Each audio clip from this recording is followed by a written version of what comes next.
All right, let's get started, shall we? How y'all doing today?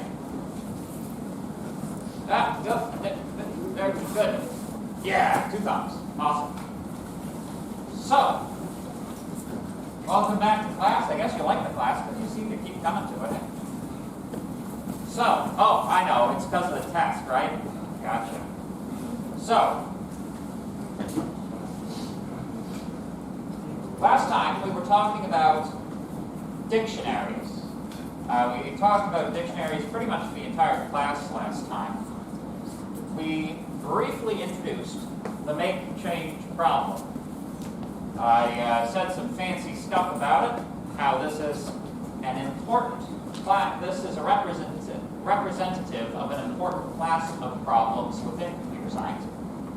And but we didn't quite get to actually doing anything with it or implementing it in any way, which we're going to get to today. So, just to recap, the make-change problem. You have, as input, a set of denominations of coins and a target amount that you're trying to make change for. This target amount is the amount that you have to give out in change.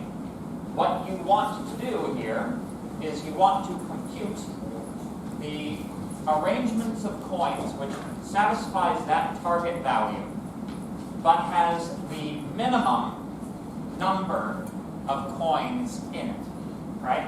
So this is a problem that has a sort of a space of correct problem, or correct solutions, at least with respect to the individual numbers of the individual denominations. However, we are identifying one of these as being the most correct solution with this secondary minimization characteristic. Everybody with me so far? Good. So, how would one of you go about solving this problem? How would you structure this? Any ideas?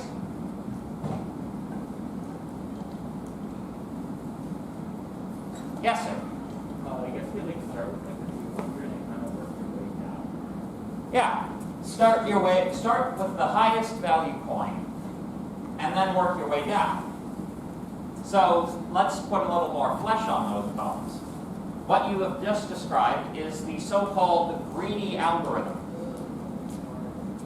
What the greedy algorithm does is it makes a basic, easy decision and renders the problem into what we consider a sub-problem. So you get the same problem back again, but reduced in scope. So, for example, if we were to run through this guy, with 200, 200 is greater than the target amount. So we don't want any toonies to be given out as change. That would be incorrect. So we assign that a 0. We are then left with the same, the same problem over again, but with a smaller set of coins. We can eliminate the 200, right? So with this smaller set of coins, we look at the maximum coin value inside of this new set. It's 100. There, you can get 100 out of 180, or 185. So you give it a value 1, and you subtract 100 from 85 to get, or 100 from 185 to get 85. Then you're left with the same problem again, but with a further reduced set of coins and a further reduced target amount. The same algorithm iterates until you run out of coins. At that point, the algorithm terminates. What I have just described to you is this problem formulated with inductive reasoning. I have just given you this problem as you would implement it using a recursive algorithm. There's a more straightforward way of doing it. You can do this fairly easily with loops as well, but it's very, very useful to be able to think of problems in terms of subproblems. So when we call it a greedy algorithm, the thing that it's being greedy about is how it composes this into a subproblem, right? It's taking the maximum point value, seeing how far you can go with it, and then moving on to the next. That's the greedy algorithm. This is actually this problem, technically speaking, is what we call a matroid. Not Metroid, matroid. It's a generalization of the knapsack. Well, no, it's a specific instance of the knapsack problem, which is also a matroid. Greedy algorithms are solutions to matroids some of the time. So let's see how it works. So, in order to actually write this algorithm, we're going to need to know what the inputs are and what the outputs are. So in this case, the inputs, we're going to take a tuple containing coin denominations as integers, and we're going to take the target value also expressed as an integer. The output, we have that's sort of given to us in the problem. Our output is going to be a dictionary which relates coin denominations to the number of coins that make up the target value. With me so far? Okay. So let's try it out. Let's attempt implementation. Any questions so far?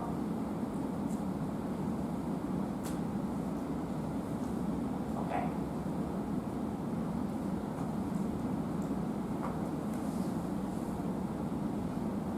Let me just comment this out for the time being.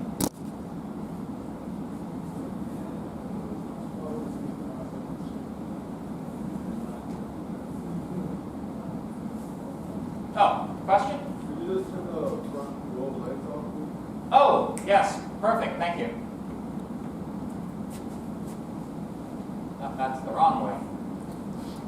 That'll help with the recording as well. There, how's that? Awesome. Good, good, good, yeah. Yeah, that font is a little tricky to see in the light. All right, so, make change. We define a function. Make change. It takes a tuple containing points and a target. So,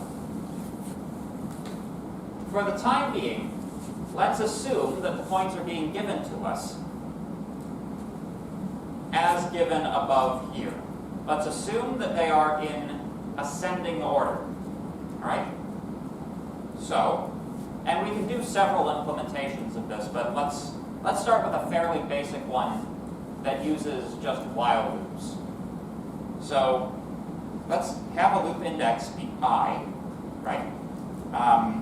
Have that be the length of coins minus 1. So that will be the index of the maximum point value, right? While I is greater than or equal to 0, I plus equals 1, or minus equals 1, pardon me.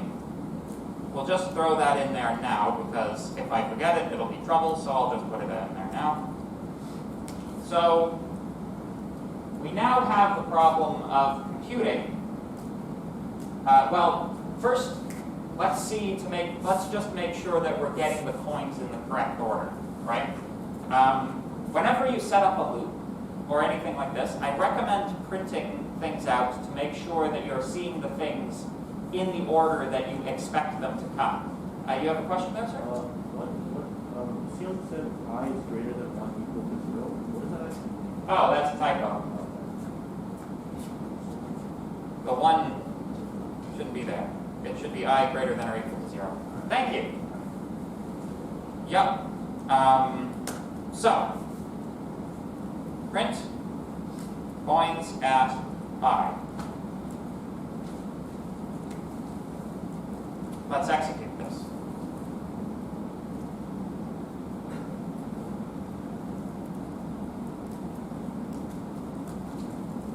Oh, I need to actually call it for it to execute, don't I?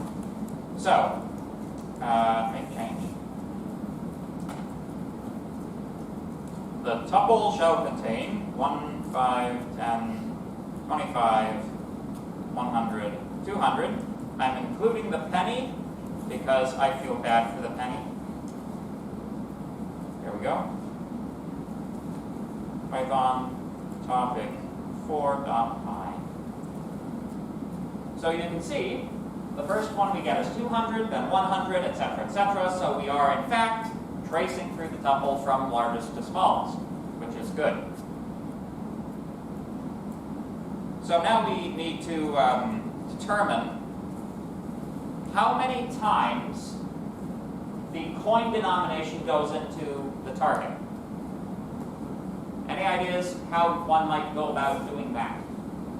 Yeah? Integer division. Yes, thank you. So,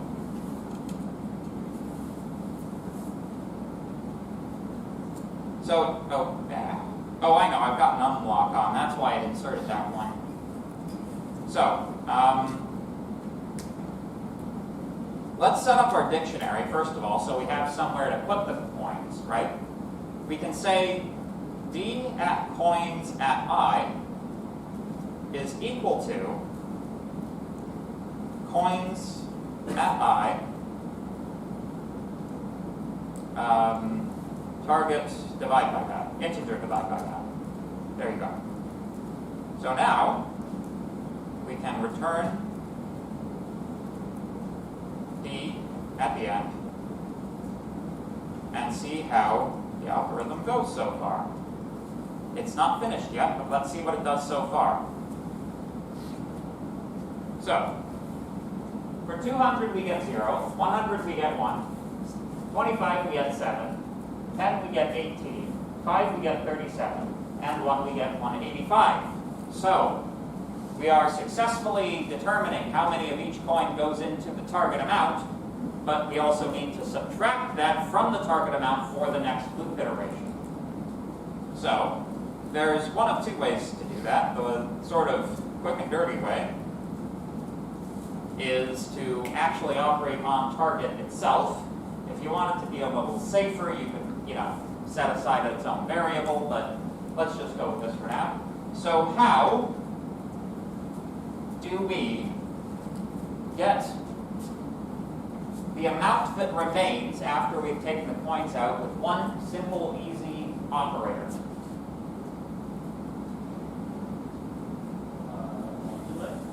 Modulus. Our old friend modulus. Yes. So, target is equal to target modulus coins at I. There we go. So, having done that, you can see that we have 1 loonie, 3/4, and 1 dime. Which, if we look up here, is precisely what the change that we were expecting was. So congratulations, folks, we have implemented the make change problem. You might be saying to yourself at this point in time, this seems like an awful lot of fuss for an algorithm that was like, what, 4 or 5 lines? Why did it require so much backstory? Well, it turns out that this is a solution, but not the best solution, as you may have already pieced together. So, here's one for you.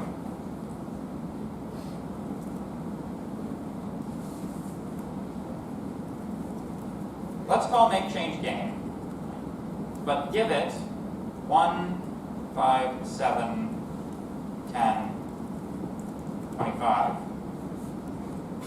And have it compute 14.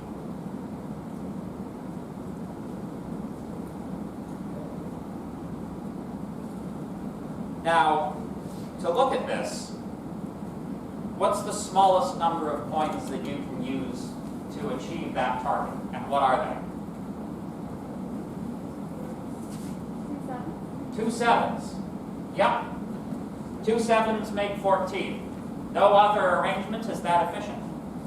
However, if we execute it, we get a parsing error. Of course we do. Because I forgot a bracket.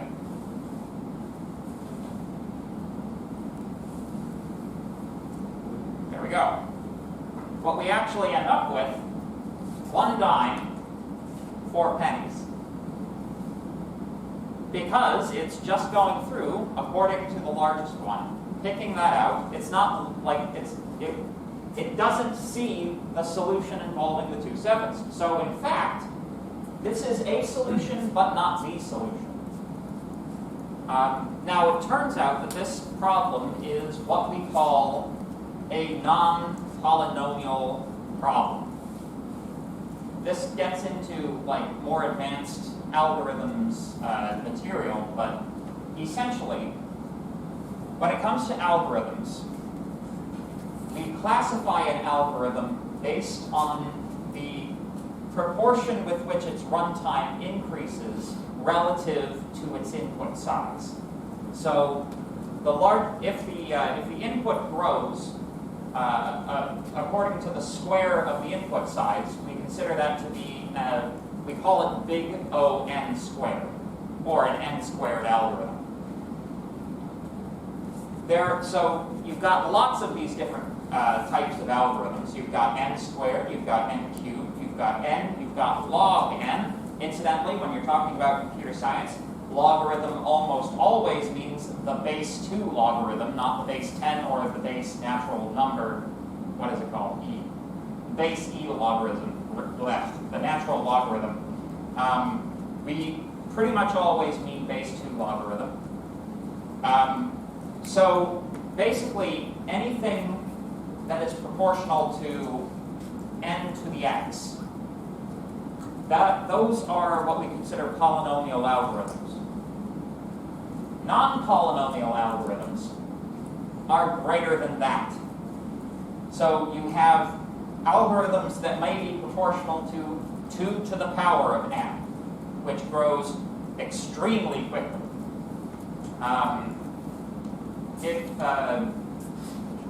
If you're really unlucky, you may even end up with an algorithm that's proportional to the factorial of n, which grows even more quickly. Basically, the rate at which the algorithm's runtime increases as you add inputs dictates how much data you can process with that algorithm and how much time. This is like one of the factors that that computer scientists have sort of been contending with for as long as there has been computer science, is this problem known as the state explosion problem. So imagine you have a function and you want to test it, right? Like say you're submitting you're submitting something for an assignment and you want to make sure your assignment is solution is correct, right? You test the given test cases. That's not enough. You decide you want to test every single test case that's possible. Because only by testing every single test case that's possible can you be absolutely certain that your function works, right? It's technically impossible, especially in a programming language like Python, which is kind of loose with the number or with the size that its integers can be. In Python, if you have an integer that's larger than the system-defined integer size, it just keeps giving you memory until it runs out. So this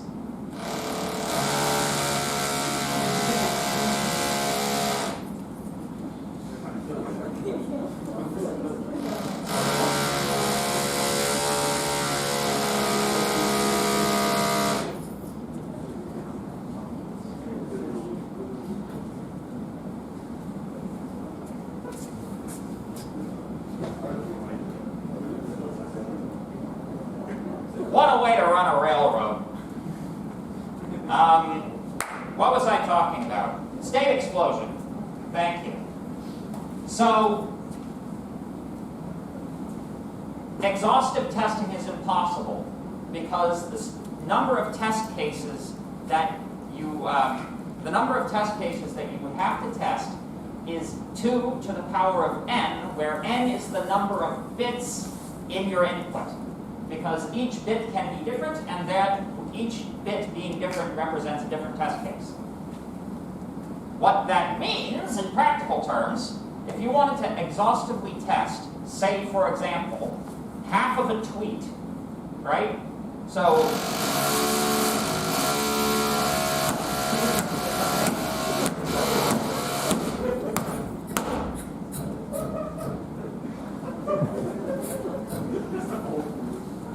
if you want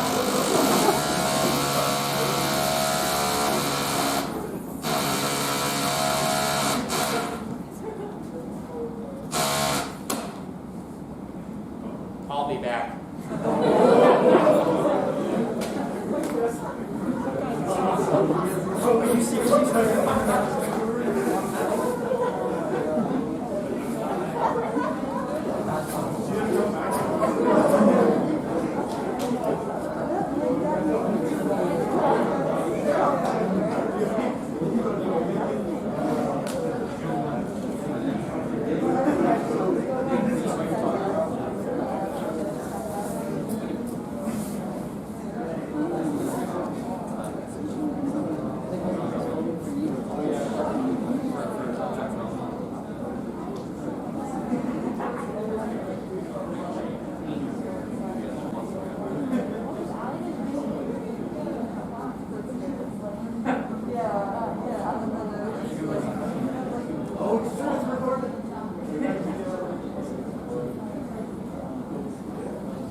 They were very nice about it. They didn't realize that. Anyway, what was I talking about? Ah, yes, the state explosion problem again. So, what you get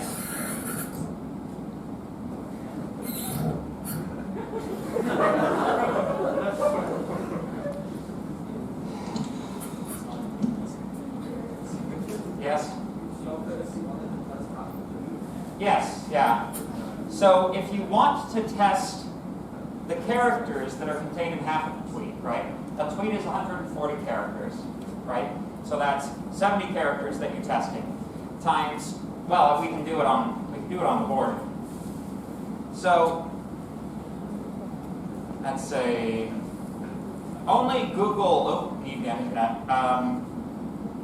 Google's calculator, I think, will give you enough significant figures to be able to actually do the calculation, but where's the Ethernet cable? There it is. No. Try again. Well, at any rate, I'll just tell you how it comes out now. No, not my email, you stupid. All right, so the number of characters in a tweet is 70. The number of bits in a tweet, if they're using UTF-18 encoding, UTF-16 encoding is 60, which they do because you can use emojis. So the number of bits is the number of bits you're having to deal with is 70 times 2 to the power of 60, right? So, let me think again. No, that's just the number, I'm getting the math screwed up. I apologize. It's 70 times 16, and then 2 to the power of that, right? So that's a big number. That comes out to something like, something times 10 to the 150, right? So if you generously assume that you can test 1 million cases a second, it would take longer for you to process all of that information than the universe is old. And it would probably, like if you ran that from the beginning of the universe until the end of the universe, you probably wouldn't get through the whole thing. It's like if each atom in the universe had a universe inside of it that had a universe inside of those atoms, and each one of those atoms had a test case on it. That's how many test cases you're talking about. Like the numbers are absolutely incredibly large. But essentially, the problem here, in order for it to have found the 2-7 solution, you need an algorithm that knows how to backtrack and check for other solutions, which increases the amount of looking around that it has to do to such a degree that this algorithm no longer fits in polynomial space. So if you have a really large problem like this, it's practically impossible to actually compute it in terms of your practical ability to do it. Now, if they ever get quantum computing working, they might be able to solve these problems with quantum computing, because in quantum computing, a single quantum computer bit can be in multiple states at a single given time because of the quantum superposition principle. So in theory, you might be able to solve non-polynomial algorithms in linear time with a quantum computer, which is why they're throwing so much money into it. But, of course, it's kind of a double-edged sword, because the only reason that things like passwords and encryption work as security features is because they use the state explosion problem, right? It's like, in order to guess someone's password, you have to guess all passwords, and there are a lot of them, right? So it's like cracking a password like that is very, very difficult, and encryption is a very similar problem. You can decrypt it, but you need the decryption key, and the number of possible keys is proportional to the number of bits that you use in the encryption key, and you can use as many bits in an encryption key as you want. So, if you do, 256 bits, it's practically impossible to crack it. But any questions about that? Yeah.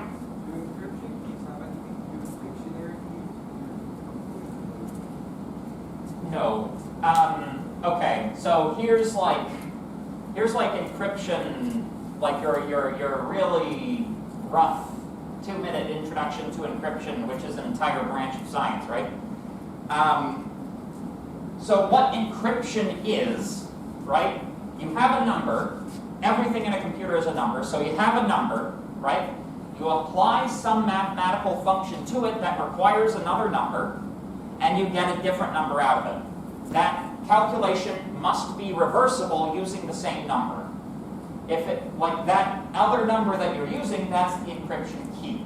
So if essentially you can take some amount of data, encrypt it on one end using an encryption key, send it over the internet. Nobody, if the encryption is good, nobody can read it, right? Because it's all scrambled and garbled, and then the receiving computer on the other end decrypts it with the same encryption key, and then you're able to read it. That's the really rough. Yes? Do they essentially use dictionaries? No, dictionaries are kind of dictionaries are slightly related to the idea of a hash table, and hash tables are related to the idea of encryption, because in order to compute a hash, that's a very similar operation to encrypting something. It's like using the same process for a different purpose. But yeah, dictionaries are not encrypted in Python. They don't really touch encryption at all, but they're mildly related to hash tables. Yes? Is the encryption thing that you, encryption, is it related to the whole concept of the imitation game? That's similar. Concept? In the Imitation Game, the movie? Yeah, the Enigma machine? Yeah. Yeah, absolutely. That's why they couldn't crack the Enigma machine. Like if you ever got a chance to look at one of the Enigma machines, they had like a series of spools with a series of characters on them. Each one of the reels had to be set to a particular position in order to be able to decode the message, right? Basically, it was just like, it was kind of like a typewriter that would type the wrong letter unless it was, everything was in line, right? So, like if you received an encoded message, you would have to type it out on the Enigma machine, and it would print out what it was correctly because it would reorient the letters. But yeah, so because, let's say just to make the math easy, the thing had 10 reels, and each reel had 8 characters, so 8 possible positions, right? That's enough, especially if you're changing it frequently enough. That's enough complexity in the mechanism to prevent you from being able to guess it. Unless, of course, you have a computer that can do it automatically, right? It was like way too much for a human being to figure out, but once they actually had acquired the Enigma machine and they knew what the positions of the letters on the various spools were, they could write a computer algorithm that could reconstruct the position because it wasn't too complex for a computer, although it was too complex for humans. Yes, any other questions? Okay, so let's keep going, shall we?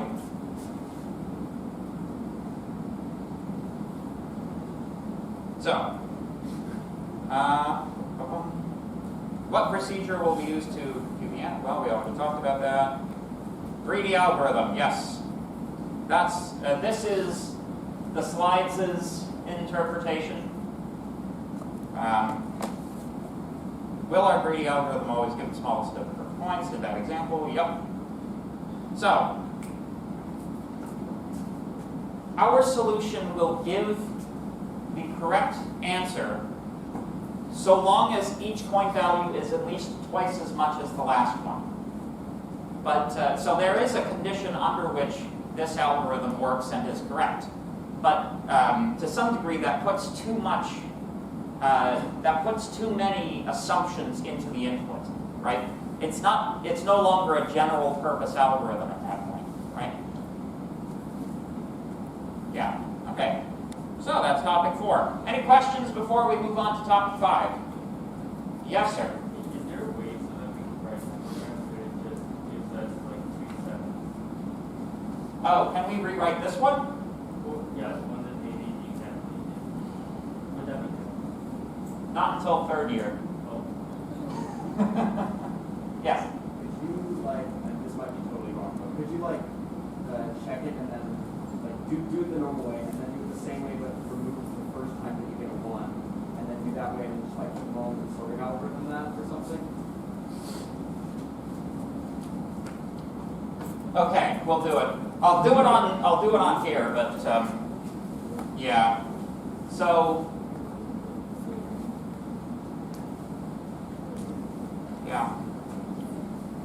How do you raise the thing? Okay.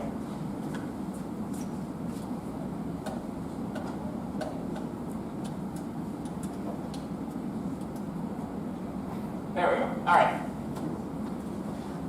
So it all has to do with decisions, right? You can imagine the initial portion of, the initial unaltered problem as being the first state, right? Then, from this point, you make decisions, right? So let's say that the greedy algorithm is one possible decision you can make. You trace down and make a subproblem that is you examine 200, right? From that, you're left with 100, etc., right? Then you can examine 100, you can examine 25, etc., right? But you also might make a decision about 100. You also might make a decision about 25. You also might make a decision about 10. You also might make a decision to examine 5. Right? Each one of these has, like, you know, the 25, you have 200, 100, 10, and 5. So each one of these nodes, as you go down the tree, has one less child node than its parent, right? But this still blows up to incredible proportion very quickly, right? So the problem then is determining which one of these has the maximum number of coins, or the minimum number of coins, pardon. It's like kind of like a, it's also related to like the min-maxing problem, which is what they use for chess engines. But in chess engines, except, like, you can think of these as also being like moves in the chess game, where the thing that you're trying to optimize for is like the point score associated with the pieces. Not that there's point scores associated with chess pieces in the actual rules of chess, but it's like a thing that like professional chess players use to try to gauge how well they're doing in the game. Queen's worth 9, rook's worth 5, bishops and knights are worth 3, and pawns are worth 1. But anyway, so you can have like a number in this node, right, that represents the number of points so far, and you have to try to like examine this tree to get what's close to the smallest number of coins. Now, with these types of algorithms, sometimes what they do in order to be able to find a solution to them is they lift the, it has to be the absolute minimum requirement just a little bit and say, you know, there is such a good thing as a good enough, you know. Like, think about it in terms of like chess engines, right? You could write an algorithm that tries to find the absolute optimal chess game, but it would take like, you know, 100 years between moves, right? It's good enough if it beats the best human, right? So what chess algorithms will often do for these types of problems is like they'll iterate down like 3 or 4 levels of the tree, see which path is gives you like the best score relative to the opponent, and then it goes with that, like it travels down that branch, you know, which is kind of the equivalent in human terms of like thinking 3 or 4 moves ahead. And, you know, depending on how good your algorithm is or how fast your hardware is, you can look, you know, 9, 10, 11 moves ahead, you know. But, you know, you're constrained by the computational complexity. Any other questions? Good. But yeah, so there are various approaches. One way of doing this more efficiently is what's called dynamic programming, where essentially you keep a table of intermediate results that you can sort of jump back and forth to. Because one of the interesting things about this is while there are a large number of possible states, there are going to be a lot of repeated nodes in here as well. And dynamic programming allows you to keep track of the repetitions in the tree so that you can, you know, you don't have to iterate the algorithm twice or 3 times or 20 times when you encounter repeated nodes. Make sense? Okay. Good questions. Excellent, in fact. So,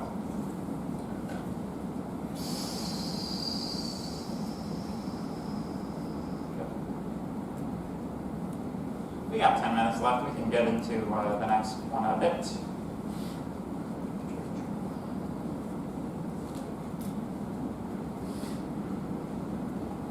Good.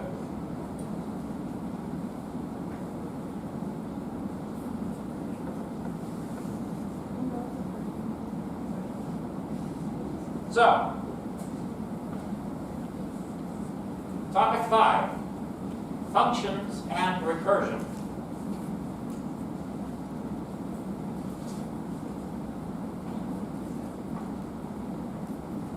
So, we're going to talk about functions.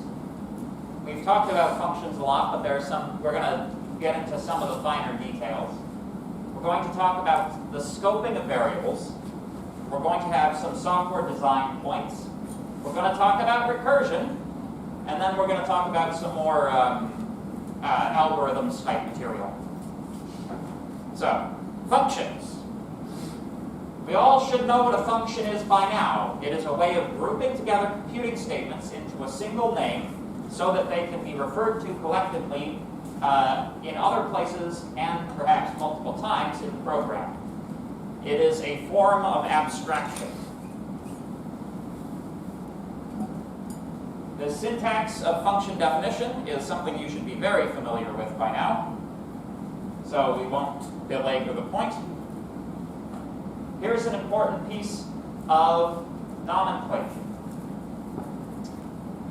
The parameters or arguments which are provided in the function definition itself are known as the formal parameters. The values that are provided during function invocation are known as the actual parameters.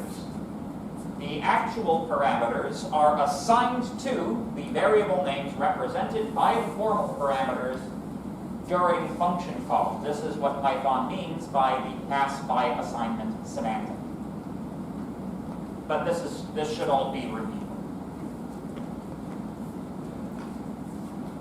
Yes.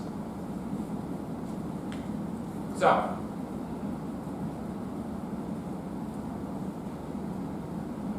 one interesting thing that you can do, which we haven't really talked about yet, you can set default values for function parameters.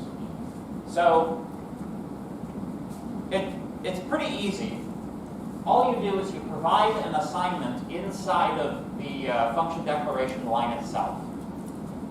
If that argument is not provided during function invocation, the default value will be used. So, for example, going back to our make change problem, if I wanted to make the default value of points be the list of points that I provided below, 5, 10, 25, 100, 200. You simply put it, I should hit the lights again, sorry. No, wrong way, there we go. So, you just stick it in right there, and then,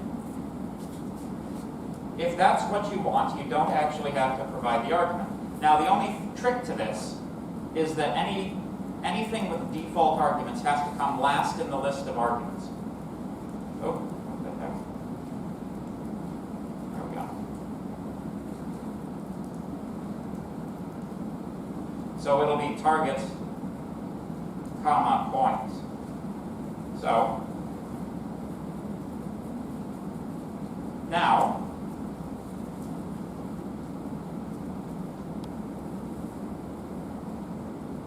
if we run that, we actually get the same thing as before, but you'll notice where we want to just use the default points, we do not have to specify the second argument anymore. If we want to provide a different set of points than is the default, all we have to do is provide that as the second argument. So you have a default value. Any questions about that?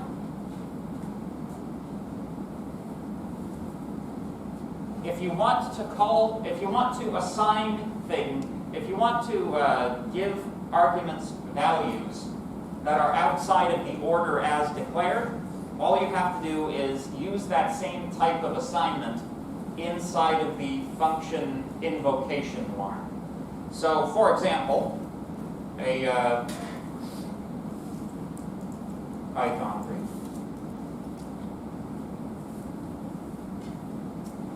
print has a lot of these different default arguments that you can actually play with if you want. But you have this interesting thing here where print has like it takes an unknown number of arguments right here. So you have to use it sort of by, you have to use it in the manner I was describing. So print, let's say I want to print hello.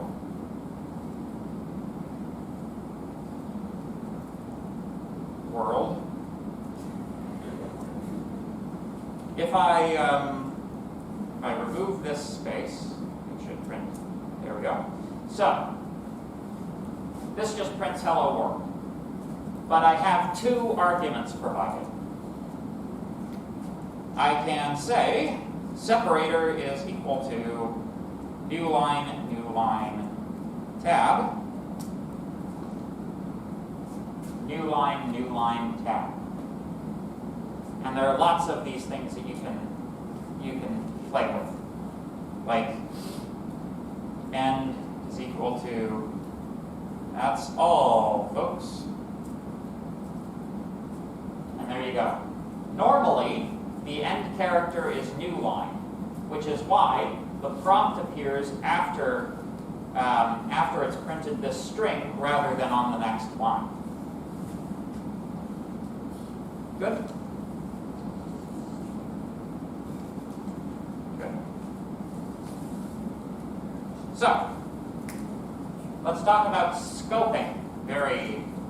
Let's get slightly into scoping. So, we've talked about scoping a little bit before, but let's give a more robust explanation of it.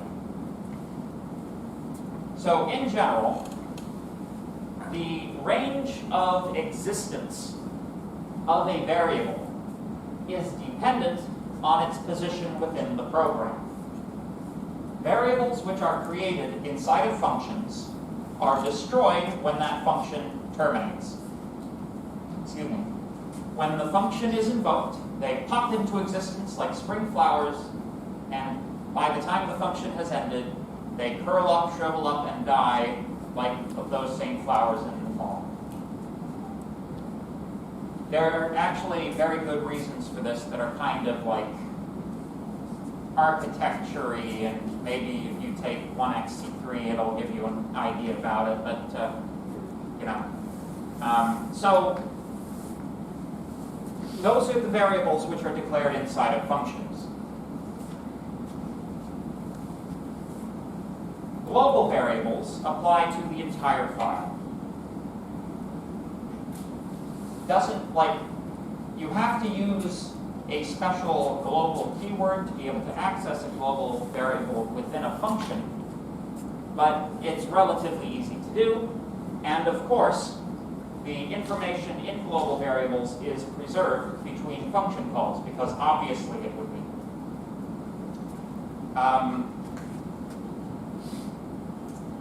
Yeah, okay.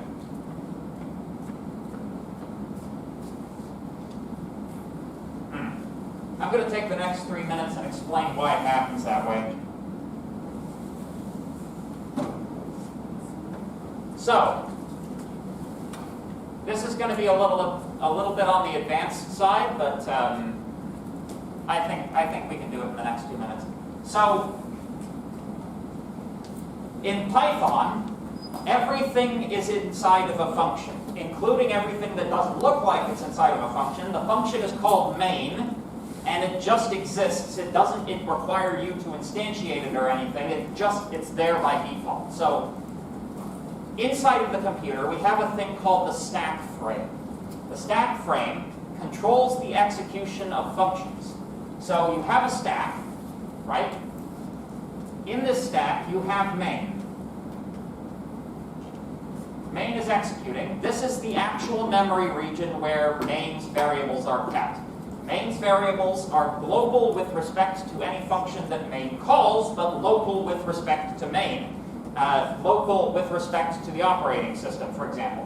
Because main is running on top of the operating system. And I know it's like underneath in this, but it's like, just go with it. So main, when main invokes a function, like, call it F2, it creates a new stack frame, F2, right?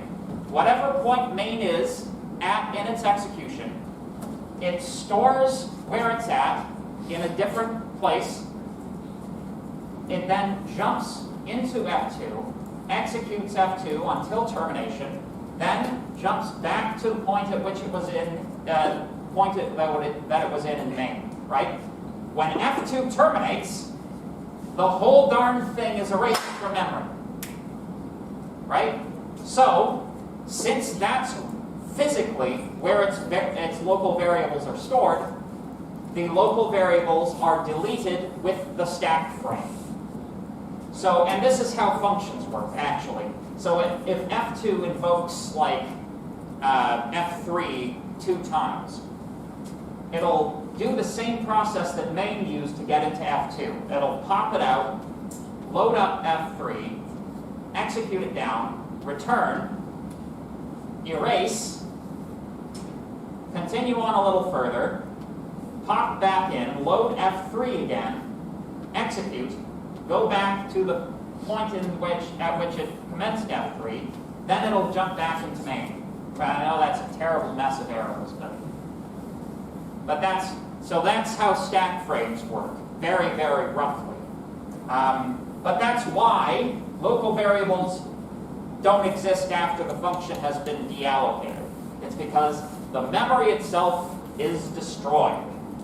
Thank you very much for your time and attention, folks. We'll see you all on Friday.